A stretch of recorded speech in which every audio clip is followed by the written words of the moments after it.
No workshop is complete without the right work surface. And if your workshop is the great outdoors, this potting table may be perfect for you. Hi, I'm Brad Staggs, and this is a great project for a Saturday afternoon. Should take you about 3 to 4 hours depending on your skill level and, of course, the number of power tools that you have access to. Speaking of, let's take a look at the tools we're going to be using today.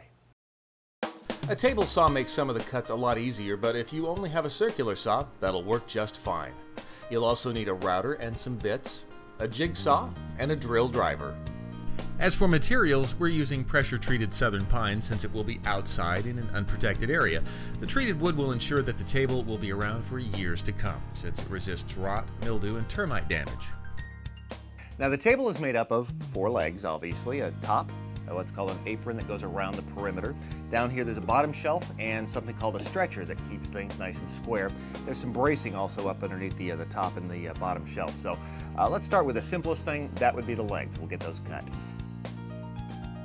The legs are 45 inches long and you'll need 4. Next we'll cut the apron and stretcher. They're identical, each made from 4 pieces of 2x4. The front and rear are 45 inches long and the ends are 18.5. Instead of a plain butt joint, we'll miter the ends of each piece. Since we'll be adding some detail with the router later, this will make a much better looking connection. All right, we'll assemble each side separately, then we'll join them together here in just a little bit. To begin, lay out 2 legs, like this. And remember, our apron and stretcher are basically the same length, so it doesn't matter which one you choose. Go ahead and lay one across the top here as the apron, that's closest to you. And then the stretcher is actually 8 inches from the bottom. The top surface of the stretcher is 8 inches from the bottom of each leg. So lay that out, measure it out, and we'll use a framing square here to make sure everything's nice and square. Then I'm going to clamp this whole assembly to the table and I'll show you how we fasten it together.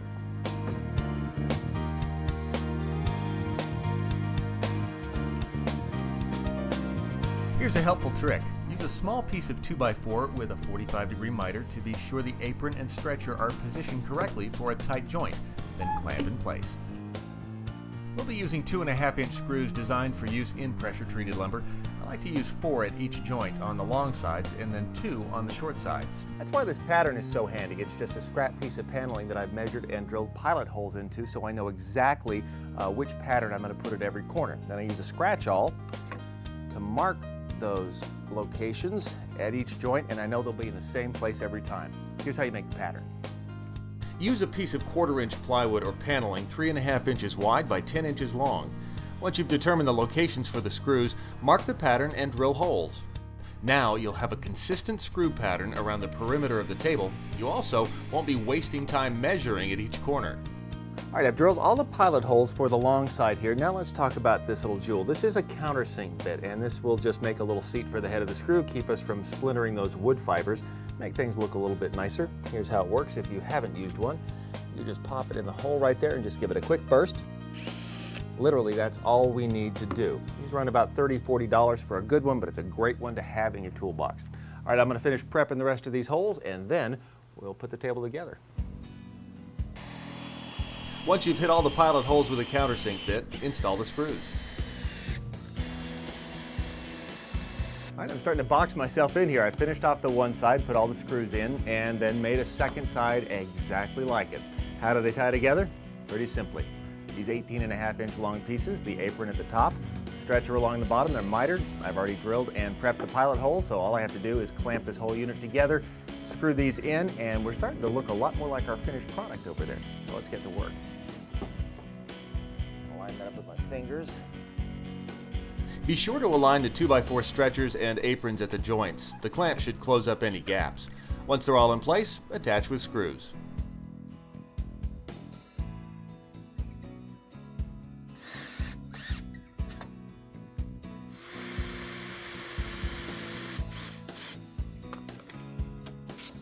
All right, take these clamps off of here, and don't hesitate to spend a little extra time on these joints. Use the clamps to pull them tight, then put the screws in, and if you have to do some adjusting, spend the time, it will be worth it. The next step is to put in our bracing. We're going to use 2x2s across the bottom. Across the top, we'll use a couple of 2x4s. Here's how to get the right measurement for these. First of all, we're just going to divide the top into thirds, and put those braces in at the appropriate measurements. I'll let you do the math. The way to get the right length for these is to take your tape measure, come down to one of the ends, and measure the distance from the outside to the outside leg. That will give you the exact distance that the table is on the inside here, and you want that distance to continue right across. That'll correct any bulges or warps in the wood as well. And remember, when we put our screws in, you want to make sure that that bottom screw stays out of the path of that router detail that we're going to do here in just a minute.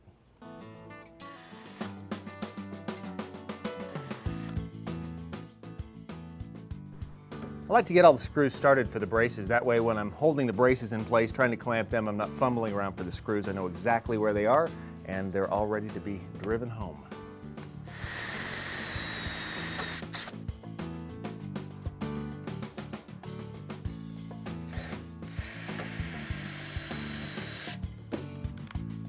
Moving on to the bottom, use a scrap of the 5/4 inch deck material to space the supports. The deck board should be flush along the top of the stretcher. Be sure to drill pilot holes and install one screw on each end of the center supports. Add a support to each end of the bottom. Cut them to fit between the legs and screw into place. Okay, all the bracing is in. I've got it laying on its side and the top is facing you. The next step is to put our router detail on. What we're going to do is the bottom of the apron here and the top of the skirt. We'll use a cove bit, this one right here, with a bearing on it. Essentially, you know this distance here because you don't want this bit to come in contact with any screws. Make sure you double check. I know we measured, but just double check. If in doubt, take it out. Speaking of out, since this is going to kick up quite a bit of sawdust, I think the lawn could use it. So I'll meet you outside with the table and the router.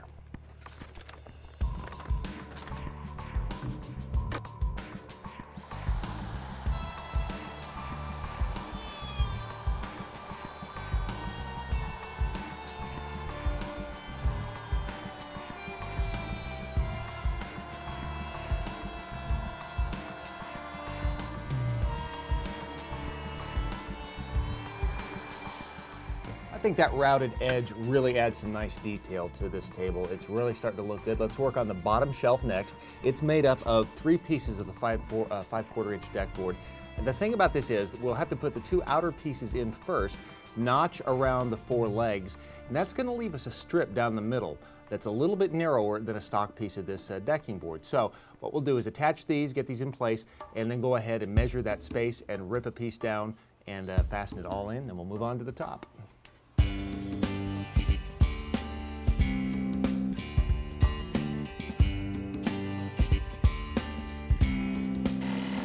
Use a jigsaw to cut out the scrap and fit the boards into place.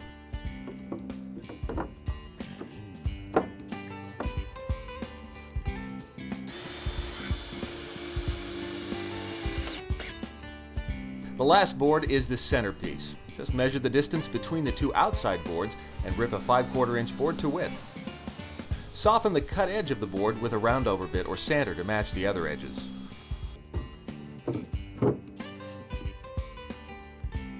Finally, the top is made up of 4 pieces of the 5/4 inch deck material, each measuring 48 inches long. Once you've cut them, use the roundover bit to soften the top and bottom of each end. Then, measure and mark the center point of the table along the length. Install the first board to align with the marks.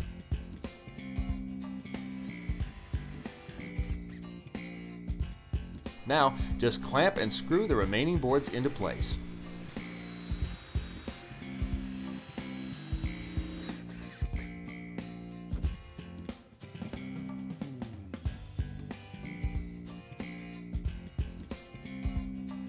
Well, all that's left is the cleanup. Not bad for an afternoon's work, huh? Don't forget to check out my page at the Span Pine website for tips and great projects every month. More to come. I know what a couple of my gardening friends are going to be getting for Christmas this year, so I've got to go find a couple of really big bows.